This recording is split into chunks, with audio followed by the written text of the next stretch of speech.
ప్రభునందు మాకు అత్యంత ప్రియులైన దేవుని ప్రజలందరికీ ఈ ఉదయకాల సమయంలో యేసుక్రీస్తు వారి ఉన్నతమైన నామం పేరిట శుభాలు ప్రకటిస్తున్నాను. యేసయ్య నామం అత్యున్నతమైన నామం, అన్ని నామముల కన్నా పై నామము మన ప్రభు అయిన యేసయ్య నామం. ఆ నామములో అద్భుతాలు ఉన్నాయి, విడుదల ఉంది, స్వస్థత ఉంది. మీకు ఎలాంటి దీవెనలు అవసరమైనవో, ఎలాంటి ఉద్దేశాలు మీరు కలిగి ఉన్నారో, దేవుడు మీ ఉద్దేశాలకు మించి పనిచేయగలిగిన సామర్థ్యం కలిగిన దేవుడు ఆయన వైపు చూసిన ప్రతిసారి దేవుడు మనకు వెలుగును దయచేస్తున్నాడు. ఆ వెలుగులో మనం నడుస్తున్నప్పుడు దేవునికి మహిమకరంగా జీవించగలం. మీలో చాలామంది మా కోసం ప్రార్థన చేస్తున్నారు. మేము కూడా మీకోసం ప్రతిరోజు ప్రార్థన చేస్తున్నాము. నాతో పాటుగా జాన్ వెస్లీ ఇంటర్నేషనల్ మినిస్ట్రీస్లో ఉన్న ప్రేయర్ పార్ట్నర్స్ అందరూ కూడా, ప్రపంచ దేశాల్లో ఉన్న వాళ్ళందరూ కూడా మీకోసం బలంగా ప్రార్థన చేస్తున్నారు. మనందరూ కూడా ఆధ్యాత్మికంగా ఒక కుటుంబంగా ఉన్నాం. అందరూ బట్టి మనం ప్రభువును స్తుతించాలి, ఆయన గణపరచాలి.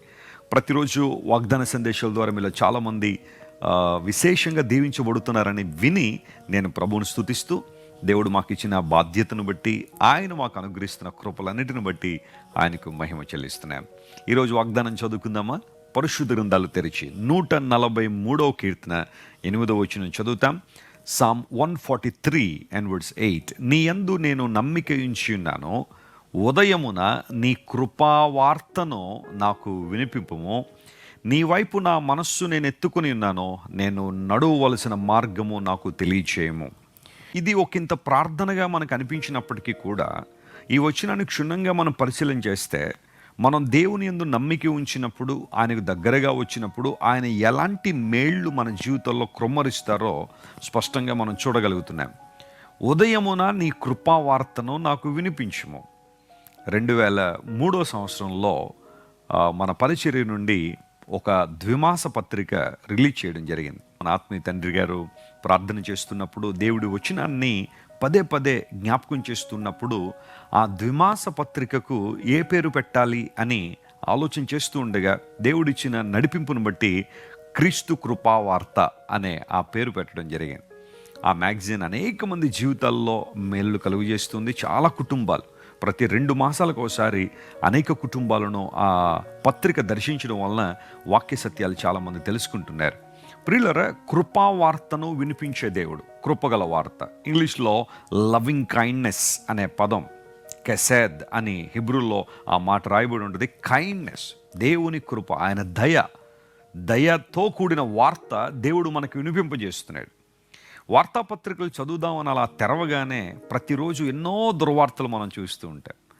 పలానా చోట ఒక స్కామ్ బయటపడింది, ఇన్ని కోట్ల స్కామ్ అని, లేకపోతే యాక్సిడెంట్ అయిందని, ఫ్లైట్ యాక్సిడెంట్ అయిందనో, లేకపోతే స్కూల్లో కాల్పులు జరిగాయనో, లేదా కిడ్నాప్ జరిగిందనో, ఇలాంటివి ఏవో వార్తలు మనల్ని కలవర పెడుతూనే ఉంటాయి. న్యూస్ పేపర్ అంతా చదివి ఈరోజు చాలా హ్యాపీగా ఉన్నానండి అని చెప్పగలిగిన రోజులు దూరం అయిపోతున్నాయి.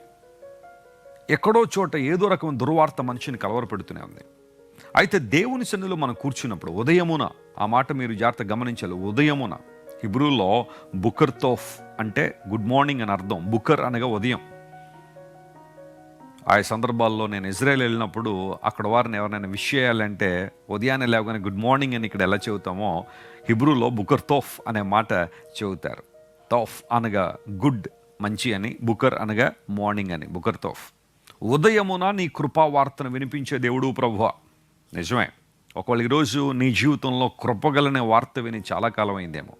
ప్రతిరోజు దుర్వార్తలే, ప్రతిరోజు చెడు వార్తలే, ప్రతిరోజు విచారాన్ని తీసుకొచ్చే వార్తలే, ప్రతిరోజు అతి తీవ్రంగా నేను కలిచివేసే వార్తలే, ప్రతిరోజు నిరుత్సాహానికి ఇచ్చే వార్తలని ఉన్నావేమో.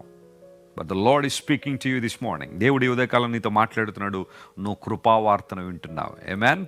దేవుడు దయగల వార్త నీ చెవుల్లో పడుతుంది. ఆయన నీ పట్ల కలిగి ఉన్న ప్రణాళికలు దేవుడు నెరవేర్చడానికి ఆయన ఇష్టంగా ఉన్నాడు. ఎప్పుడంటే నువ్వు పరిపూర్ణంగా ఆయన యందు నమ్మిక ఉంచినప్పుడు, ఆయన వైపు నువ్వు చూసినప్పుడు.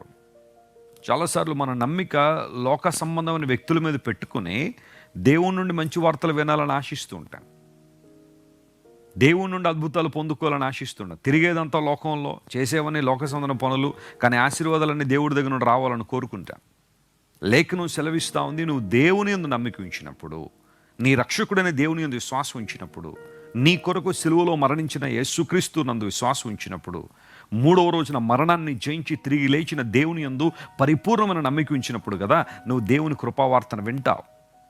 ప్రియ సహోదరి సహోదరుడు, ఒకవేళ ఎంతవరకు లోకంలో తిరిగి తిరిగి అలసిపోయావేమో, వినకూడని వార్తలు విని నీ జీవితం పతనావస్థలోకి వచ్చేసిందేమో, రా ఈరోజు దేవుని మీద నమ్మిక ఉంచు. ఆయన కృపగల వార్తను నీకు వినిపింపు చేయాలని ఆయన కోరుతున్నాడు. పరిశుద్ధ గ్రంథంలో ఒక అద్భుతమైన జంటను మీకు పరిచయం చేయాలని కోరుతున్నాను. జకరియా మరియు ఎలిజబెత్ అనే ఇద్దరు భార్యాభర్తలు ఉన్నారు. వారు దేవుని యందు భయభక్తులు కలిగి ఉన్నారు, నీతిమంతులుగా బ్రతుకుతున్నారు. అయినా వారి జీవితంలో ఒక కొరత ఉంది, బిడ్డలు లేని కొరత వారు కలిగి ఉన్నారు. అయితే జకరియా ఎప్పుడైతే దేవుని మందిరంలో తన వంతు చొప్పున పరిచర్య చేయడానికి వచ్చాడో, ప్రార్థన చేస్తున్నాడో, దేవుడు తన దూత ద్వారా మాట్లాడుతున్నాడు. జకరియా, నీ ప్రార్థన వినబడింది. నువ్వు దేనికోసం అయితే ప్రార్థన చేస్తున్నావో, ఏ అక్కర నిమిత్తం అయితే నువ్వు ప్రార్థన చేస్తున్నావు, నేను ప్రార్థన విన్నానో, జవాబును దయచేస్తానని దేవుడు వాగ్దానం చేసి, ఎలిజబెత్ వృద్ధాప్యంలో ఉన్నప్పటికీ కూడా, అంటే బిడ్డలను కనడం అసాధ్యమని అనిపిస్తున్న ఆ సమయంలో కూడా దేవుడు ఆమెను జ్ఞాపకం చేసుకుని చక్కని కుమారుని ఇచ్చాడు. బాప్తిస్మిచ్చి యోహాను క్రీస్తు ప్రభు యొక్క మార్గాన్ని సరళం చేసే వ్యక్తిగా లోకంలోనికి వచ్చాడు. ఈరోజు నీకు దేవుడు ఉదయకాలమున కృపావార్తను వినిపింపజేస్తున్నాడు. నీ జీవితంలో అద్భుతాన్ని చేయడానికి సామర్థ్యం కలిగిన వాడు. ఆరోగ్య విషయంలోనే ఒక మంచి వార్త వినాలని ఆశిస్తున్నావా? దేవుడు ఖచ్చితంగా స్వస్థతనిచ్చి నీ జీవితంలో మేలు చేయగలడు. ఆర్థికంగా పతనమైన స్థితిలోనే ఉన్నావా? నీ దేవుడిని నిలబెట్టగలడు. ఆయన కృపావార్త నీ చెవుల్లో పడడం ద్వారా, నీ జీవితంలో పడడం ద్వారా ఖచ్చితంగా నీ జీవితంలో అద్భుతాలు జరుగుతాయి. ఈ వాగ్దానాన్ని క్లెయిమ్ చేసుకుని ప్రభువుని స్తుతిద్దామా? కళ్ళు మూసుకోండి. ప్రేమగల తండ్రి, ఈరోజు మీరు మాకు ఇచ్చిన వాగ్దానాన్ని బట్టి నీకు వందనాలు. మేము నీ యందు నమ్మిక ఉంచినప్పుడు నీవు మాకు కృపావార్తను వినిపింపి చేసే దేవుడు గనుక నీకు స్తోత్రాలయ్యా. చాలాసార్లు మా జీవితాల్లో ఎన్నో వార్తలు వినకూడని ఎన్నో విని ఉన్నాం, కానీ ఈరోజు నీ కృపావార్తను మాకు వినిపింపజేస్తున్నందుకు నీకు స్తోత్రాలు చెల్లిస్తూ, ఈ వాగ్దాన సందేశాన్ని వింటున్న మా ప్రియులందరినీ బలమైన నీ శక్తితో నింపి అద్భుతాలు చేయమని కోరుకుంటూ, ఈ రోజంతట్లో కావలసిన కృప ప్రతి ఒక్కరి మీద సమృద్ధిగా కృమ్మరించండి. అనారోగ్యంతో వారు స్వస్థ ఇవ్వండి, విడుదల దయచేయండి. నిరుత్సాహంలో ఉన్న వారు లేవనెత్తండి. నీ కొరకు ముందుకు సాగిపోవడానికి కావలసిన కృప దయచేయండి. ఘనత మహిమ నీకు మాత్రమే ఆరోపిస్తూ యేసు నామం పేరట అడిగి వేడుకొంచున్నాం తండ్రి. Amen, amen. God bless you friends. Have a wonderful day.